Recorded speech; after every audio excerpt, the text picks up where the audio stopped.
The Dirt with me, Mike Howell, an economics podcast where I present the down and dirty agronomic science to help grow crops and bottom lines.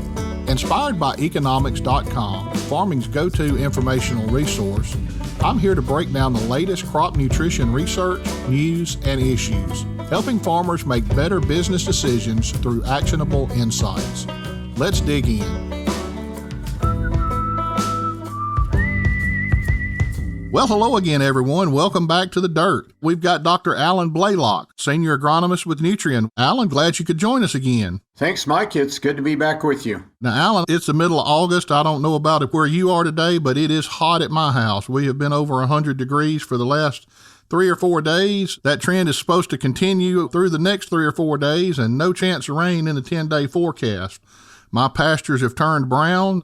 Can't mow the yard. The cows are running out of grass. The people that have irrigation, their crops seem to be looking okay in my part of the world. Now, I know you've been doing a lot of traveling here recently and pretty much went coast to coast. What are the crops looking like where you've been? I was in the Pacific Northwest, actually in Idaho a couple of weeks ago. Crops look really good there. Even though they started out quite cool, had some cold stress early on, the crops there look really good. I was in Ontario, Canada earlier this week, and things are good there, but again, a little behind because they were quite cool.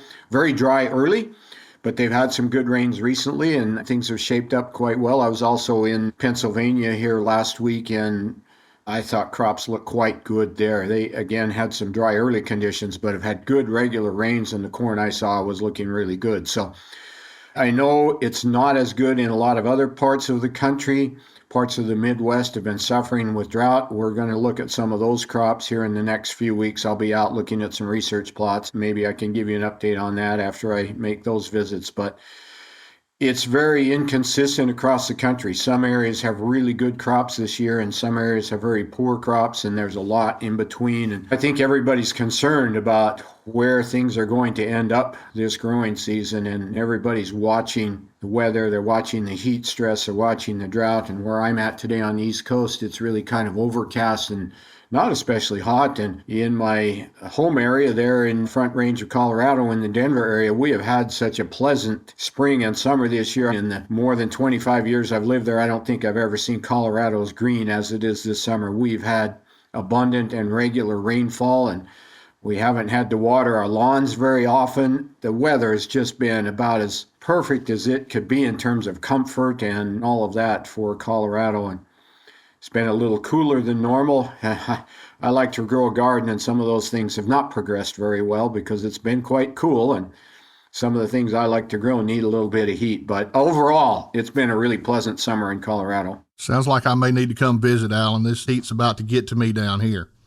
So, Alan, we asked you on today to talk about a subject that's a little bit controversial. This all started with a recent trip to the doctor's office. My 17-year-old son is playing basketball. They had a lot of games this summer, and he decided that he was going to tear his ankle up during one of the ball games. And the trainer there on the staff at the school we were playing at told him that he had messed it up pretty bad. He needed to go to the urgent care just right down the street.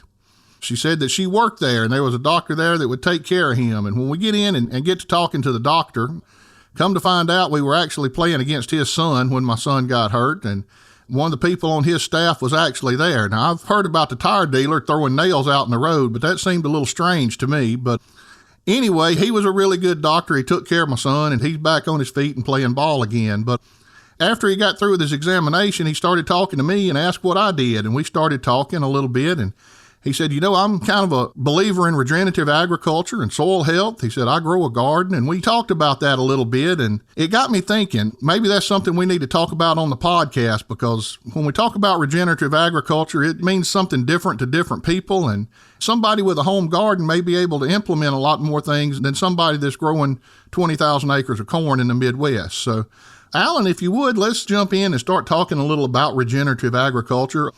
First off, let's start with some definitions. What is regenerative agriculture? Well, Mike, yes, this is a little controversial, and there are varying opinions on what that actually means. But most of the ideas and definitions of regenerative agriculture kind of coalesce around some basic concepts.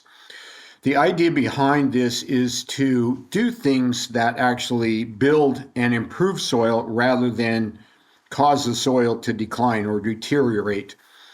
And this is important because over the generations that we have farmed some of our soils, they have declined. We've had soil erosion, loss of topsoil, loss of soil organic matter, loss of nutrients.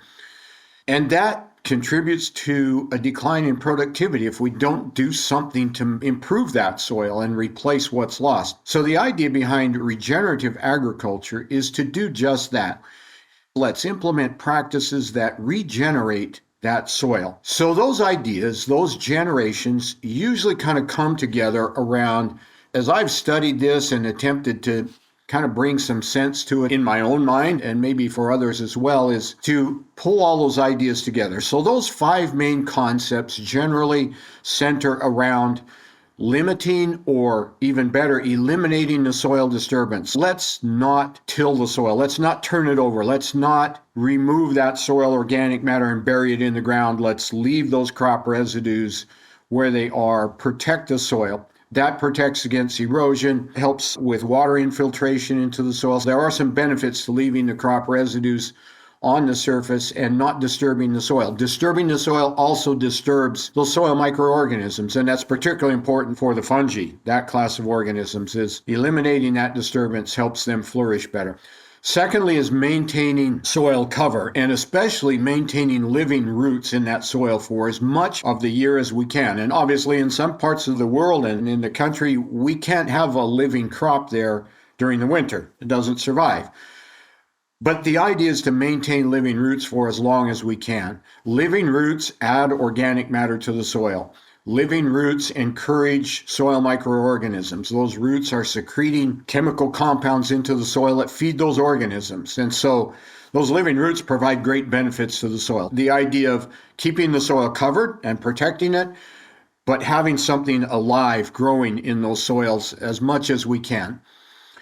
The third concept is increasing biodiversity. Now, this is in our soil microbial systems, but also in the crops that we're growing, increasing the diversity of the crops, longer crop rotations instead of just corn, soybeans, or wheat fallow, or wheat and rapeseed, whatever the case may be, extending that rotation and including more different crops, especially including some of the perennial forage crops in that rotation. So that increases the diversity, and crop diversity also increases soil microbe diversity. I think there's some good links with that. If we can encourage more different organisms to flourish in our soil, we can improve the soil. I think there's some evidence for that. The fourth basic concept, typically, and this isn't in all systems, in all definitions, but many advocates of regenerative agriculture advocate the integration of livestock grazing into our system. That does a number of things. That usually means some perennial forages. Not always, but usually we would want to add perennial forage crops into that. That gives us the opportunity to add more legumes in the system, more living plants for a longer time. Those animals are very good at recycling nutrients. They're consuming the above ground portion, depositing the urine and manure on the soil, which adds those nutrients back. So it gives us a way to grow plants, extend our rotations, and grow plants that are more beneficial perhaps to our soils than maybe an annual cereal crop, a grain crop of some kind, or cotton or something else. Those grazing systems can have many benefits in rebuilding soil. And if we think about how lots of our soils were formed under rangeland or under the prairies, that's basically what those systems were that built a lot of our great soils in the Midwest. We can link back to that and think about some of those benefits. And the last basic concept is to reduce or eliminate the off-farm inputs, particularly synthetic fertilizers or inorganic fertilizers and pesticides.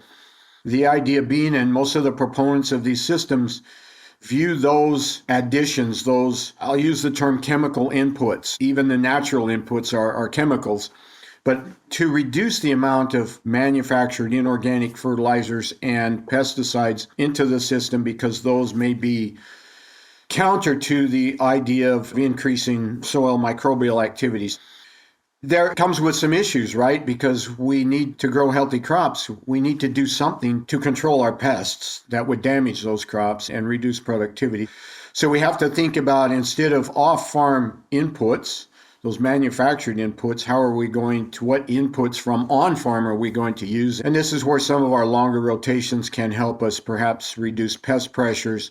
And those longer rotations may allow us to reduce both nutrient and pesticide inputs. These are kind of the basic concepts around which most systems of regenerative agriculture kind of come together. Well, Alan, that's an awful lot that you just gave us. And, on the surface, a lot of that stuff makes sense. Some good scientific principles there and things that we could take home and maybe improve on situations a little bit. But before we get in and talk a little bit about each one of these items that you mentioned a couple of other terms in there, and you kind of brushed around one and didn't really bring it out. But let's talk about soil health. Soil health goes hand in hand with regenerative agriculture. So let's talk a little bit about what is meant by soil health. We hear that out there a lot these days. If you will, take just a few minutes and give our listeners a little information about soil health.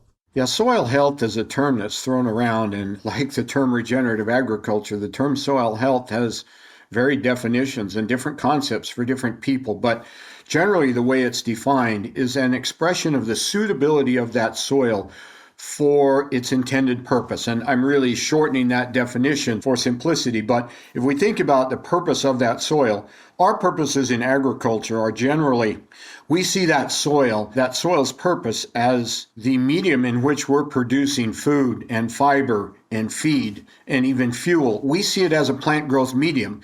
We need to extend that definition beyond just that, because obviously it's important for that. But soil is also a living ecosystem in and of itself, and it's part of the ecosystem around it, and it's connected to the ecosystem, whether it's in a forest or a prairie or whether it's farmland or in our home garden, it's part of that ecosystem. And so that soil health and the purpose of that soil goes beyond just producing crops or livestock.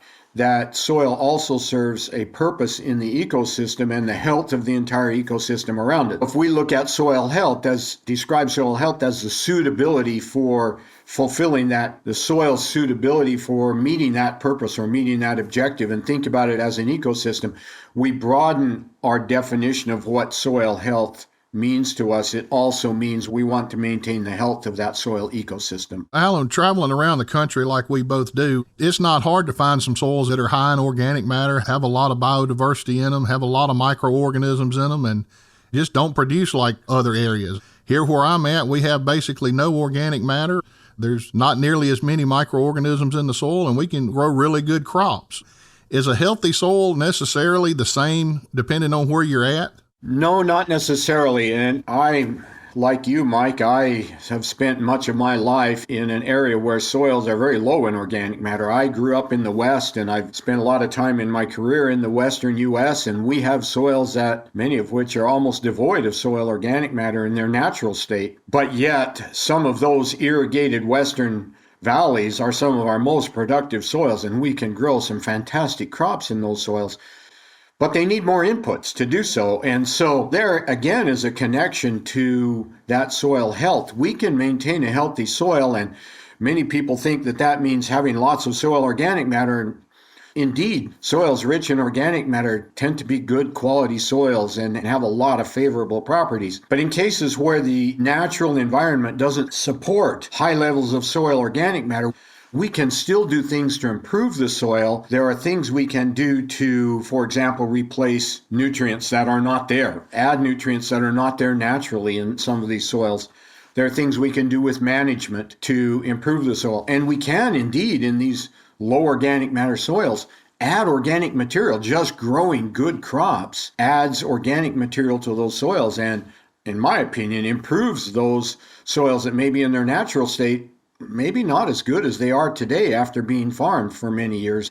There's probably people that disagree with me on that, but I saw it in our own farm in the West, and just doing a good job of growing crops is one of the best things we can do to improve the health of the soil, because again, those living roots in that soil are one of the big factors in soil improvement. Alan, another definition we probably need to throw out here is something about organic matter. We've mentioned it several times already today, so if you would just give our listeners an idea of what organic matter is and what it takes to build organic matter in your soils. Organic matter, Mike, is a fairly broad term, and it includes all kinds of materials that are basically carbonaceous materials. So they contain lots of carbon, but they also have some nitrogen and phosphorus and all kinds of other nutrients with them, and hydrogen and oxygen.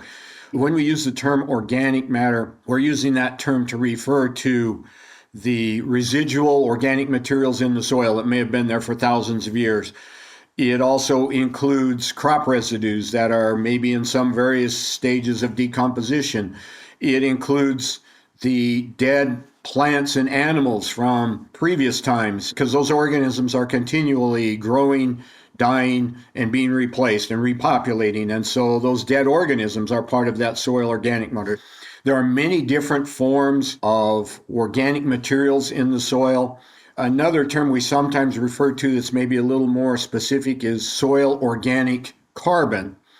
And really, when we're talking about organic matter, we're talking about carbonaceous materials, materials that are made of mainly carbon with other things. So complex molecules that are left over from previous life in the soil. And the question you ask, how can we build soil organic matter? Well, the natural tendency of the soil and the soil organisms is to try to decompose the organic material that's added to it. Those organisms feed on that organic material. That natural equilibrium is to decompose any organic material that's added, and most of it goes back in the atmosphere as carbon dioxide.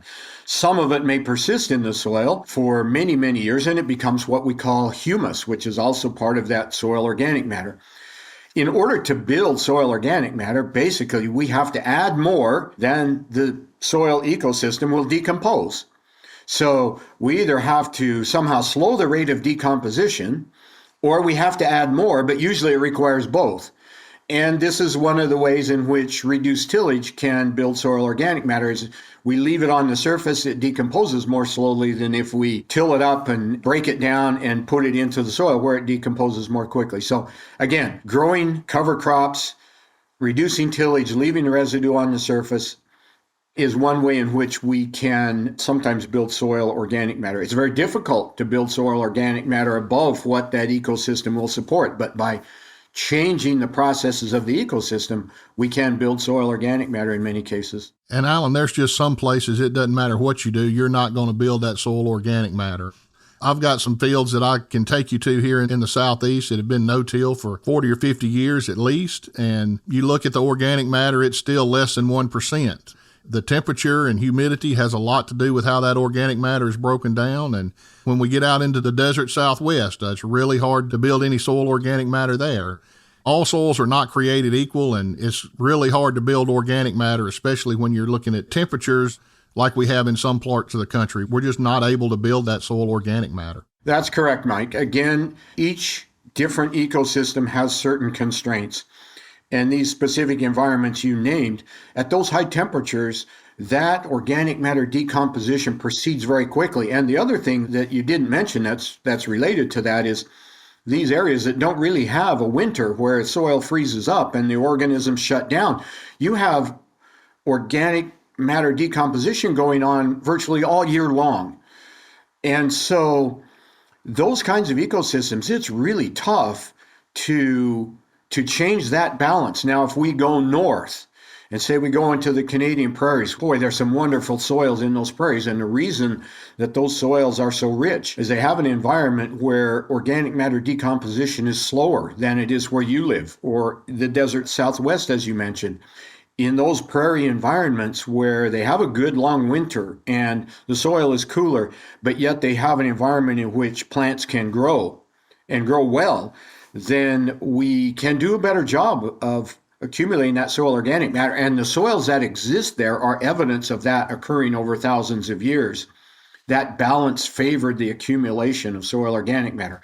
Where you live, that ecosystem is very, very opposed to accumulating soil organic matter, so you have soils that don't have much. Okay, Alan, well, let's get back to our main topic today and talk a little more about regenerative agriculture now that we've got some of these definitions out of the way. A couple of years ago, you wrote a paper, and that paper is published on our economics website that really does a good job asking a lot of questions surrounding regenerative agriculture. If people want to get more information on that, all you have to do is go to economics.com and type in regenerative agriculture. It'll go straight to the paper that we're referencing here today. But Alan, in that paper, you talked about some of the main objectives behind regenerative agriculture. You mentioned things like being a source for carbon. Talk a little bit more about some of the objectives. Right. The reason adding or building soil organic matter is such a primary objective here is that adding organic matter to the soil can have many great benefits. Organic matter helps build soil structure, which improves water infiltration, improves water holding capacity, improves nutrient holding capacity. Adding organic matter adds organic forms of those nutrients, which can decompose slowly over time and help supply the crop with nutrients. There are a great many benefits. That's why the main objectives, these 5 main points of regenerative agriculture, really kind of center around practices that can build that soil organic matter. And it's because of all the benefits of the organic matter that we're after. Soils that have high organic matter have a lot of these favorable properties that we really like in our soils. And improving that organic matter can enhance productivity. It can enhance resistance to erosion and all these other water relationships that I mentioned. It's really a worthy objective. And even if we can't build organic matter, maintaining that organic matter and maintaining the biological activity or improving biological activity can still help us maintain soils or even improve soils. These are kind of the main objectives, is increasing biological activity, improving the environment for soil biology. The soil microbiome is a term that we use, that's simply referring to the colonies of microbes that exist there. And improving the health and activity of those imparts a lot of favorable properties to the soil. And that's why we target specifically building soil carbon or soil organic matter as an objective. Now, some proponents of regenerative agriculture think that this objective of building soil carbon in and of itself has value, in that it's a way that's been proposed that we can reduce atmospheric carbon and maybe offset some of the effects of that atmospheric carbon on climate change by storing more of that carbon in more permanent forms or long-term forms in the soil, to put it in the soil where it has great value instead of in the atmosphere where it has these effects on our climate. Okay, Alan, you talked about the 5 principles earlier. Let's dig in and talk about each one of those a little bit more specifically. You mentioned the first one was to reduce or eliminate soil disturbances. No-till farming has been around for a long time. There's a lot of people that practice no-till farming and do great with that, but even some of those guys still have to do some tillage from time to time. And one of my first jobs out of college, I was working with a company and we were promoting no-till, but it didn't take long to realize if you had a wet fall and rutted those fields up, you had to do some tillage to get those fields back in shape. No-till isn't going to work for everybody. Some other examples of places that it may not work: some of these crops that grow underground where we have to disturb the soil to get the crops harvested. Things like potatoes and peanuts. A lot of other crops are actually grown below ground and we have to disturb the soil to harvest those.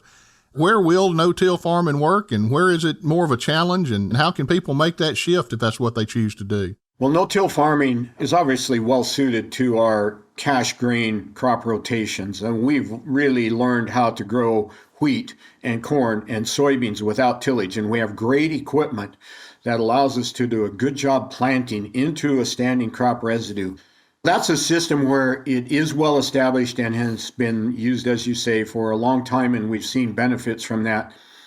Even if we don't build soil organic matter, it's a great way to prevent erosion. If we do a good job with no-till, we maintain good residue cover, we can virtually eliminate soil erosion. So that's a good reason to reduce tillage where we can, just for that reason.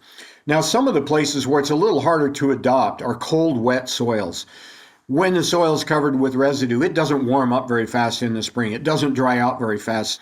That can complicate our planting. It can complicate a lot of those spring operations because it does keep the soil wet and cold. There are some, shall we say, reduced tillage systems that are kind of a compromise. One system that's becoming more and more popular is something called strip till, where we simply till a narrow band where we're going to plant the crop. That opens up that band of soil to air, to sunlight, to warm it up, dry it out, to make a more favorable planting zone. But yet we keep the residue cover on the rest of the soil. So we're not eliminating disturbance, but we're minimizing that disturbance, and we can maybe achieve most of those objectives while still having a good environment to plant our crop into.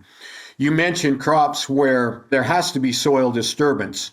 root crops, or maybe some are really small seeded vegetable crops where we have to have a really fine, smooth seed bed. We have to have tillage to create that. So how do we implement reduced tillage in a system like that? Well, in that system, we have to focus on the other crops we're going to grow in the rotation. So maybe we're rotating, like is common in the Pacific Northwest, we rotate potatoes with a winter wheat crop, for example. We can use winter wheat and we can grow a cover crop in the years between the potato crops. But in the potatoes, it's really hard. We can't do no-till because the harvest operation is a tillage operation, basically. We really disturb the soil extensively. We have crops like that, but we can focus on these what I will call regenerative practices in the years in between the crop that may be more difficult to do that in. There are environments where no-till is really suitable, and there are environments where it's really difficult to maintain.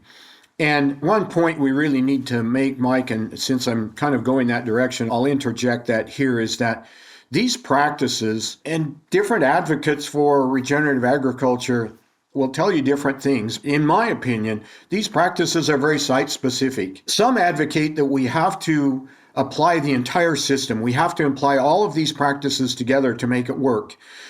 I would argue that these are very site-specific and situation-specific, and we can implement certain practices maybe in combination in one environment, but maybe in another they're not so conducive. And I'll give you an example. In our semi-arid dryland wheat systems, it's pretty tough to grow a cover crop because we don't even have enough moisture to grow the economic crop, the wheat that we're after. And when we grow cover crops, it often results in economic loss because that cover crop uses up the moisture that we need to grow our wheat or canola or the other cereal crops that we might want to grow. So that's a really difficult compromise. Now, one argument is that over time, as we improve the soil by growing the cover crops, we'll build more water holding capacity. Well, that may be true, but we still get a limited amount of precipitation. So that's a tough compromise. In that case, maybe that cover crop is more of a detriment than a benefit. Certainly there are benefits to the cover crop, but they may be contrary to the goals of producing an economic crop. So maybe that's not such a good fit, but we can reduce tillage and store more moisture by keeping the soil covered. Some practices may fit and some may not. My argument is that these are site-specific practices, and let's implement the practices that we can that fit a specific soil and environment, but maybe we can't implement all of them together in every situation. Alan, you mentioned the cover crops and how it doesn't fit into some systems. Let's look at the other end of that scale you talked about. You mentioned the really dry areas and not having enough moisture to maintain both. In my part of the world, we can plant cover crops and we can get really good cover crops. The problem is if we get a warm winter, we can have so much residue that it's basically impossible to get in to plant. We can't get the soils dried out. We can't manage that residue effectively and get rid of it in a timely manner. And that just delays the whole cropping season. So you can have problems on both ends of that spectrum. Yes, Mike. And I think what you point out with that example is we still have quite a bit to learn about how to implement these systems. If I think about your system and growing a cover crop, and we have potential to maybe get too much cover crop, as you mentioned, we need to think about how we're going to manage that cover crop. Maybe it's the type of cover crop we plant. Maybe we really do need to look at a chemical control of that cover crop, and maybe we need to kill it a bit sooner and be able to manage that. Now, if it's too wet and you can't get in the field, well, that creates a problem. I think we have a lot to learn about integrating all of these practices into our management, our cropping systems. And I think one of the other things that is often pointed out by the proponents of regenerative agriculture is that sometimes we need to change our entire way of thinking and approaching that cropping system. And we may need to just do things differently all the way around and think about things differently in order to make some of these things work. And I think we need to be open to that and think, maybe it fits in my traditional management system, but maybe it doesn't. And maybe I need to change that management system in some way to allow for less tillage, to allow for a cover crop, to allow for some grazing, or whatever the case may be, whichever one of these practices fits. And again, I come back to this idea that some people refer to regenerative agriculture as a whole system, and you have to do it all in a prescribed way. I prefer to think of it as there's a list of practices that we can implement that can improve our soils, and let's implement the practices that fit best in the way that fits best. And I think we still have a lot to learn about how to do some of those things. That's right, Alan. There's never a lack of something else to research and find out more information about it. So we talked about eliminating or reducing soil disturbances, and we unintentionally, I think, talked about soil cover, keeping cover crops on those.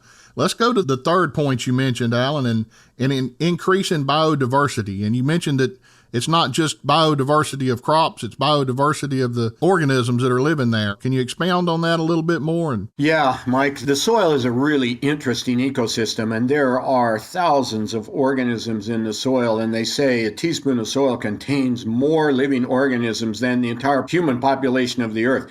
That's mind-boggling. There are so many organisms in the soil and different kinds of organisms, and those all work to the benefit, well, most of them work to the benefit of that soil ecosystem. Some of them are actually pathogens that can hurt our crops. But, part of the idea is that most of these organisms are beneficial. Let's do what we can to encourage those organisms. Now, because there are so many, it's hard to think that we can improve by adding additional organisms, but there are many advocates that we can do that. And they advocate the use of, say, animal manures and compost teas and even specific microbial inoculants that those can enhance that microbial biodiversity. I personally have my own doubts and reservations about that because I think we have so many organisms in the soil. It's hard for me to visualize adding a small inoculant of some other species is going to make a difference, but maybe it can. I think we have a lot to learn about that. But nonetheless, in my mind, the idea is to create an environment that's conducive to those organisms flourishing and doing the job that we want them to do.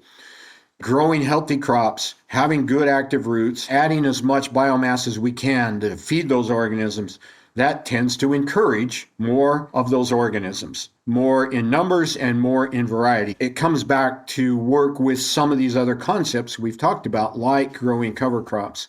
But I think it's important to grow healthy crops, whether it's a cover crop or whether it's a grain or whatever it is, because those add materials to the system that feed those microorganisms and encourage them to flourish. To me, that's a really important part of this. Alan, you also mentioned basically crop rotation, increasing the number of crops you grow and things like that, diversity in crops. Now, we all know the benefits of crop rotation. That's been well studied and well documented, but it's not really that practical in some situations. You get down in Georgia and Florida or over in California, they produce a vast number of crops. They can grow just about any crop you want to grow, but it's kind of hard to grow cotton up in Colorado where you live. And with Mississippi, we were wall-to-wall cotton for a long time, and that's just recently changed in the last 30 or 40 years. But there's some places that we just don't have a choice but to grow certain crops, and economics is going to play a lot into that.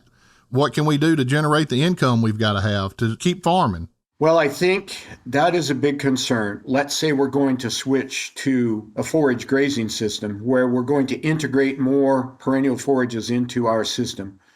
How do we convert that to income? Well, we convert that to income by growing livestock of some kind and consuming those forages. The livestock are converting grass, which we humans don't digest very well. The livestock are converting that to really high quality food, high quality protein that's nutrient dense and very nutritional for us. That's one way we can convert a crop that otherwise doesn't have a lot of economic value in and of itself. We're not going to bale up hay and go sell that at the farmer's market for human consumption. But I mean, everybody realizes that's kind of a ridiculous notion. But we have a mechanism to convert that to an economic return in livestock. Now, there are also opponents of livestock, say we eat too much meat. And the people on the other side, the proponents of these systems, are advocates for livestock because livestock can have great benefits in enhancing the soil, the recycling of nutrients, and allowing us to get economic value out of these perennial forage crops.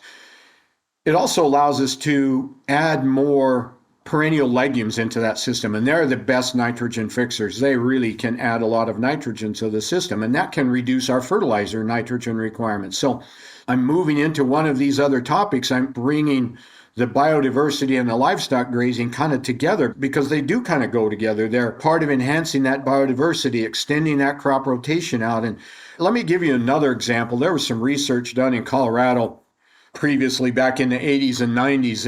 And formerly, a lot of eastern Colorado was a wheat fallow system. Grow wheat one year, and the next year you just fallow and allow soil moisture to accumulate because we don't get a lot of rainfall, frankly, in eastern Colorado. It was a wheat fallow system. There was a lot of research done on intensifying that rotation. And so we think of the word intensification, and that might run counter to some of these objectives. But what they did is started implementing more no-till.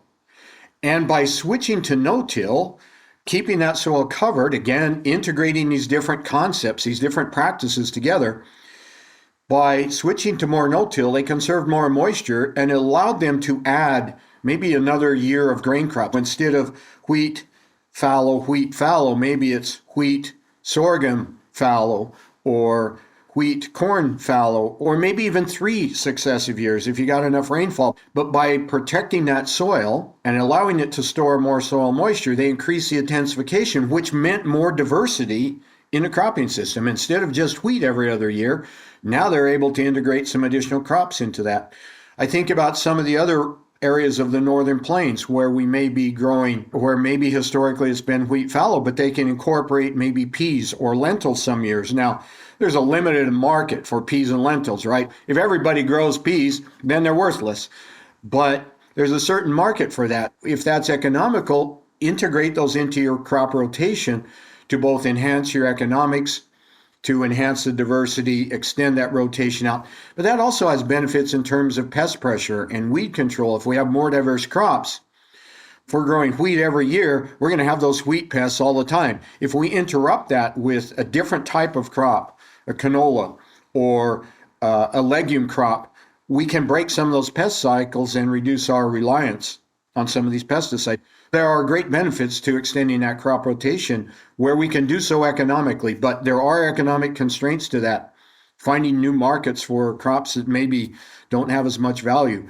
I know it's a tough sell, but those are things we need to look at. You know, Alan, another example of that, going back to my peanut days, when I was working with peanuts here in Mississippi, we worked a good bit with the University of Florida, and they had a program going where they would grow a year of cotton or corn, a year of peanuts, and then 2 years of forages, graze the cattle on that. And they were showing some long-term benefits to doing that, much like we've described today. The problem is a lot of these guys that are set up to do row crop agriculture just really aren't set up to do livestock agriculture. So it gets to be a challenge. I know some people do both and can be successful at both, but it gets to be a challenge for some people that aren't set up for that.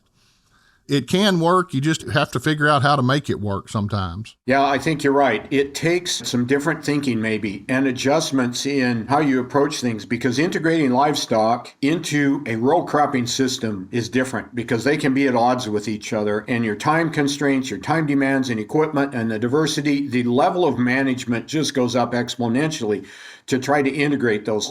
It does take more effort. It is more complex.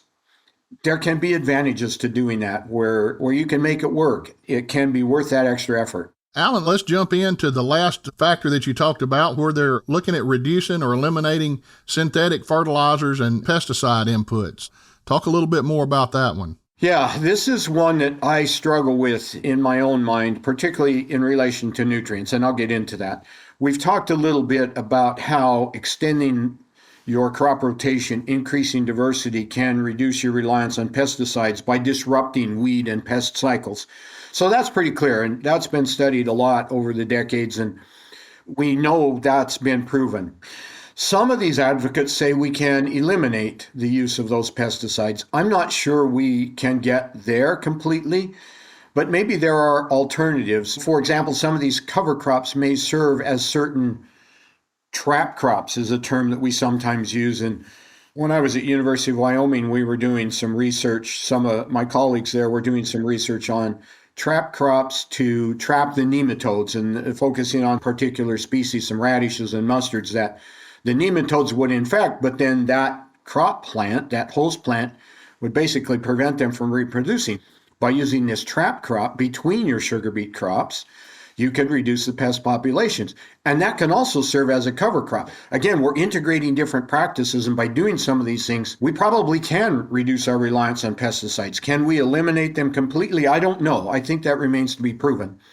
My concern really in this area is with eliminating nutrient inputs. And what I really struggle with is because many of these advocates say if we implement these practices and nurture the soil microbiology, that those microbes will provide everything the crop needs, and we don't need to apply fertilizers. I have trouble with that arithmetic because that may be true in some short or medium term, because we know these microbes are effective at cycling nutrients. They can solubilize nutrients from both minerals and organic materials and make them available to the crop. We know that, and there's benefits to that. So that's all a good thing. But every time we harvest a crop or ship meat or milk off of the farm, we're exporting nutrients from the farm. That soil is a finite resource for nutrients. There's a finite amount of nutrients that are in the soil in mineral and organic forms. And at some point, they have to be replaced. And while the microbes may increase the availability of what's in the soil naturally, aside from nitrogen fixing organisms, we don't have organisms that just create more phosphorus or more potassium or other nutrients.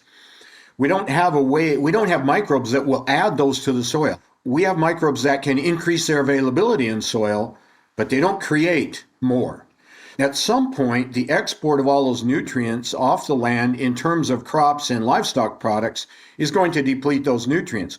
We can extend that out with these regenerative practices.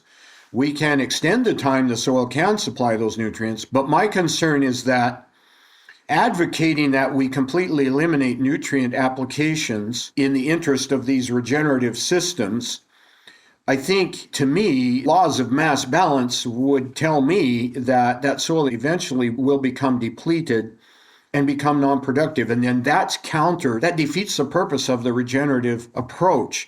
And all we have to do is look at sub-Saharan Africa, where they farmed for hundreds or thousands of years with no nutrient inputs, and some of those soils are very unproductive. And remember that the microorganisms in the soil also need the same nutrients that higher plants need, and they're competing with the crop plants. So while they are making nutrients more available to the crop, they're also using some of those nutrients. And if we allow nutrients in the soil to become depleted, those microorganisms are also going to suffer, and they might eventually shut that whole system down or certainly decrease their activity. And there's good research showing that to build soil organic matter, we also have to build soil nitrogen, because soil organic matter has a fairly fixed carbon to nitrogen ratio. If we're going to increase carbon, we have to increase nitrogen, we have to increase phosphorus. I don't know how you do all of that if you allow the soil to become depleted by continually exporting nutrients and not bringing in nutrients in some form, whether it's organic, whether it's manures, whether it's whatever the source is. We still have to bring those nutrients in to replace what was removed somehow. I have concerns about advocates who say we can eliminate the import of fertilizer to the farm. I still think you have to have those nutrients coming from somewhere. It may not be a commercial fertilizer, but it has to come from somewhere. I have some concerns about some of the things that are promoted in regard to that. Alan, I think you just made this go full circle back to one of the first comments I made. The doctor that we started talking about was looking at his family garden, and in that family garden, he doesn't have to sell anything off of that to make a living. He doesn't have to move anything, and he can return a lot of the waste products and things back to the soil. If you're looking at a corn farmer in the Midwest who's trying to grow 20,000 acres of corn, it's a lot harder to do that and not sell some of that corn to make a profit. He's not going to be in business very long. The world population, the last I looked this year, it's about 8 billion. It's projected to go to 10 billion within the next 25 years, and we still have to feed all of these people.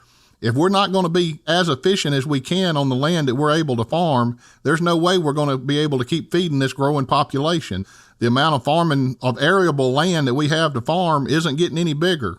We keep losing land to housing developments and everything else. We've got to be more productive, and it's just going to be harder and harder to do that if we're not able to put fertilizer on these fields like we need to do.